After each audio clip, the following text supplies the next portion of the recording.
Baik, perkenalkan nama saya Nikada Feryani. Saya dari kelas Front Office B di Elizabeth International.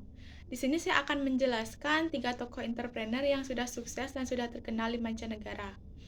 Yaitu yang pertama ada Aji Krishna atau yang kerap disapa Anom.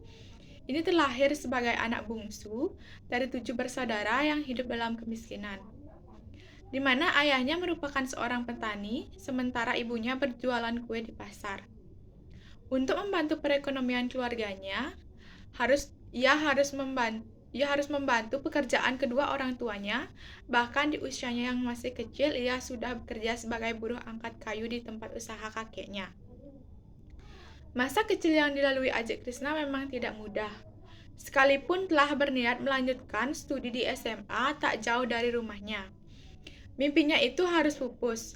Orang tuanya tak mampu membiayai pendidikan. Apalagi sang ayah saat itu sudah semakin sepuh dan tak bisa lagi bekerja untuk menafkahi keluarga. Ajit Krishna pun memutuskan untuk merantau ke kota dan pasar. Dengan menumpang truk, ia sampai di terminal Ubung kemudian melanjutkan perjalanan dengan jalan kaki berkilo-kilo jauhnya. Karena tak punya cukup bekal dan rencana, Ajik yang kelelahan berjalan pun memutuskan menumpang istirahat di pos Satpam Hoterani di Sanur. Selama tinggal di pos Satpam, Ajik Krishna menunjukkan kegigihannya bekerja dengan berinisiatif mencuci bersih mobil pemilik Hoterani dan juga para tamu hotel. Pekerjaan tersebut membuatnya bisa mengumpulkan uang sebesar 2.500, angka yang cukup besar pada kala itu. Ia berusaha keras menunjukkan kesungguhannya agar bisa diterima sebagai pegawai. Ajik menunjukkan etos kerja yang luar biasa, baik dan bagi belajar dari Pak Sidarto untuk memperkaya wawasannya. Beberapa tahun kemudian, tepatnya pada awal tahun 1992, Ajik Krishna memberanikan diri membuka toko baju kaos dengan nama Cok Konveksi di Jalan Nusa Dua, Indah Denpasar. Berkat kegigihannya, Cok Konveksi tak memerlukan waktu lama untuk diperhitungkan.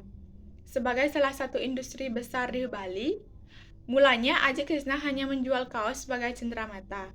Ia melibatkan para desainer termuka untuk menciptakan desain karikatur pada kaosnya. Selanjutnya, ia terus mengembangkan produknya mengikuti permintaan pasar. Dalam waktu singkat, Krishna oleh-oleh khas Bali menjadi sangat populer dan gerainya telah dibuka di beberapa tempat lain. Hingga kini, sentral oleh-oleh khas Bali gagasan Ajik Krishna telah menjadi pusat oleh-oleh terbesar di Pulau Dewata. Nah, jadi nilai entrepreneur yang saya dapatkan dari cerita Ajik Krishna ini adalah terlahir dari keluarga miskin, bukan menjadi penghalang untuk kesuksesan. Semangat, ketekunan, dan kerja keras merupakan kunci kesuksesan. Selanjutnya, tokoh entrepreneur yang kedua yaitu ada Niluh Jelantik. Di mana Niluh Jelantik adalah seorang wanita berasal dari Denpasar, Bali. Berasal dari keluarga sederhana. Ibu Niluh adalah seorang single parents namun berusaha untuk memberikan pendidikan yang terbaik untuk Niluh. Namun karena biaya yang kurang menyebabkan Niluh tak pernah bisa memperoleh sepatu baru. Saat membeli sepatu seharga Rp15.000, sepatu tersebut memang pas, namun tak nyaman dipakai. Niluh lagi-lagi bertekad untuk mendapatkan yang lebih baik. Setelah perjuangan Niluh yang begitu panjang dan pantang menyerah, akhirnya nama Niluh Jelantik pun dikenal. Desain dan kenyamanan sepatunya pun sampai ke mancanegara. Bahkan dipakai oleh para artis Hollywood, misalnya saja Julia Roberts. Dan adapun nilai entrepreneur yang saya dapatkan dari cerita Niluh Jelantik adalah saat kamu kekurangan, janganlah mengeluh. Lihatlah hal tersebut dengan positif. Dan buatlah tekad untuk semakin maju dan keluar dari zona kekuranganmu. Seperti Niluh yang berkata pada ibunya akan menciptakan sepatu pas dan nyaman untuk dirinya saat dewasa nanti. Selanjutnya, yang ketiga yaitu ada tokoh entrepreneur yaitu ada Susi Pujiastuti. Di balik kesuksesannya sebagai pengusaha dan mantan menteri, Susi rupanya berasal dari keluarga peternak dan penjual sapi di Jawa Barat. Kedua orang tuanya berasal dari Jawa Tengah dan sudah lama tinggal di Pangandaran. Susi bahkan telah mulai belajar berbisnis sejak dirinya masih SMP. Ketika anak-anak lain justru hidup dengan masa remajanya, Susi menghabiskan masa remajanya dengan fokus memulai bisnis. Hal inilah yang menyebabkan Susi menjadi satu-satunya menteri dalam kabinet kerja yang hanya berijazah SMP. Tahun 1983 merupakan tahun bersejarah baginya, karena menjadi awal mula seorang Susi merintis usaha.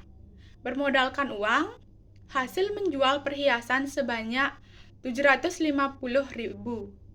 Susi mulai menekuni usaha mengepul ikan. Tahun demi tahun berlalu sejak Susi jatuh bangun membangun usaha perikanannya.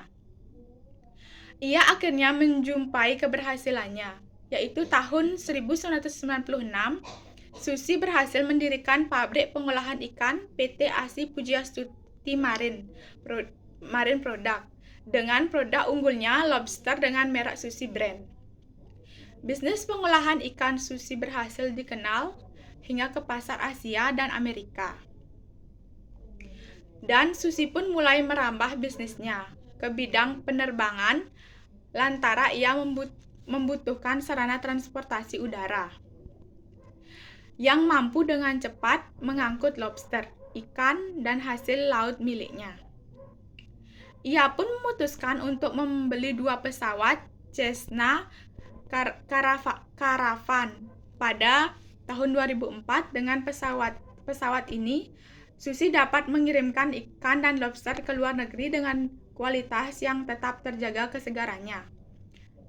Tak hanya pintar berbisnis, kisah inspiratif Susi Pujiastuti menginspirasi banyak orang karena kedermawanannya. Salah satu kedermawanan Suci adalah meminjamkan pesawat yang baru dibelinya tersebut untuk membantu mengirim bantuan ke Aceh saat bencana tsunami Aceh melanda tahun 2004 silam. Pihak organisasi kemanusiaan kemudian memiliki keinginan untuk menyewa pesawat Susi hingga akhirnya Susi memulai bisnis di bidang penerbangan ini. Perusahaan penerbangan Susi dinamakan dengan namanya sendiri, yakni Susi Air. Hingga tahun 2012, Susi Air telah memiliki sebanyak 50 pesawat dengan berbagai tipe.